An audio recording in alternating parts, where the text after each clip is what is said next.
Good morning and welcome to our daily devotion. So today we're continuing on with our study of the fruit of the Spirit of love. And today we're talking about a love that lasts forever. How long should love as a fruit of the Spirit last? Jesus pointed out a problem about living in the last days. Well, let's just read verse from Matthew 24:12. Because of increase of wickedness, the love of most will grow cold. Do you think that we're living in the days of cold love?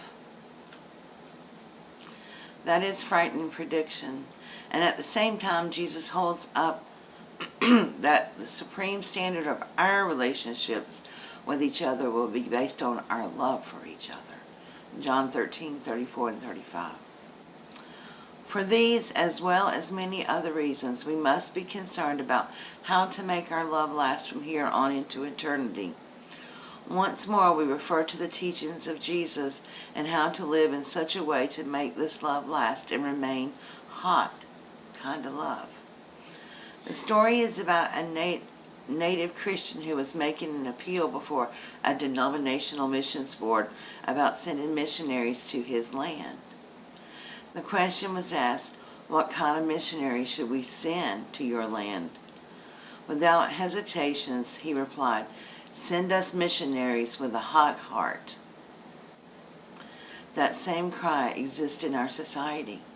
It may not be articulated, but I believe there's an inherent hunger in people to see and experience real love lived out in a Christian life. For our next part of the study, we're going to read John 15, 5 through 17.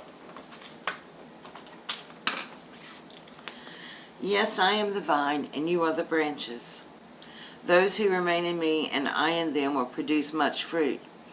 For apart from me, you can do nothing. Anyone who does not remain in me is thrown away like a useless branch and withers. Such branches are gathered into a pile to be burned. But if you remain in me, and my words remain in you, you may ask for anything you want, and it will be granted. When you produce much fruit, you are my true disciples. This brings great glory to my Father. I have loved you even as the Father has loved me. Remain in my love. When you obey my commandments, you remain in my love, just as I obey my Father's commandments and remain in his love. I have told you these things so that you will be filled with joy. Yes, your joy will overflow. This is my commandment. Love each other in the same way I have loved you. There is no greater love than to lay down one's life for one's friends. You are my friends, and if you do what I command, I no longer call you slaves, because a master doesn't confide in his slaves. Now you are my friends, since I have told you everything the Father has told me. You didn't choose me, I chose you. I appointed you to go and produce lasting fruit, so that my Father will give you whatever you ask for using my name. This is my command. Love each other. He tells us a lot to love each other, doesn't he? But who is Jesus speaking to in this passage? And what is this kind of love as Jesus defines it here? What are we capable of doing without him? Not a whole lot. Discuss the relationship of a vine with its branches. In verse 9, Jesus professes his love for us. In what ways has this love been modeled in the life of Christ? What is the greatest kind of expression of love that is possible?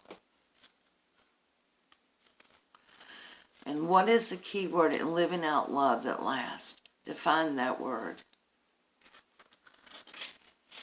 And then, what is the distinction between friends and servants? What are the steps of a progression a person will be taking when becoming a new Christian to a Christian that bears lasting fruit? Explain what it means to you that you have been chosen to bear fruit. Is there a difference between being chosen and being appointed? If so, please explain what you think the distinction is. The bottom line in the scripture passage reads, "This is my command, love each other." How can we do this and fulfill his command? Did you notice that this is a command and not a suggestion?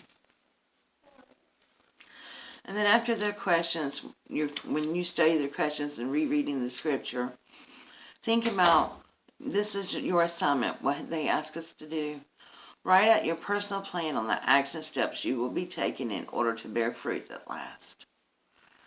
And then what do you think will be the results when you as an individual and together with your church really begin to unleash this fruit of the Spirit into all your relationships? So that is our last lesson. Tomorrow I will include with a little summary about love, and then we'll be ready to start our new series, Joy. Thank you, my friends, so much for joining us this morning for our daily devotion. And I hope you've enjoyed these. Let me know in the comment box if this has meant as much to you as it has to me to learn about the fruit of the Spirit. But just to sit down and take the questions and go through them with the scripture. And I will leave all the questions below in the description box along with the scripture references. So thank you, my friends. Have a blessed day, and I will see you all soon. Bye.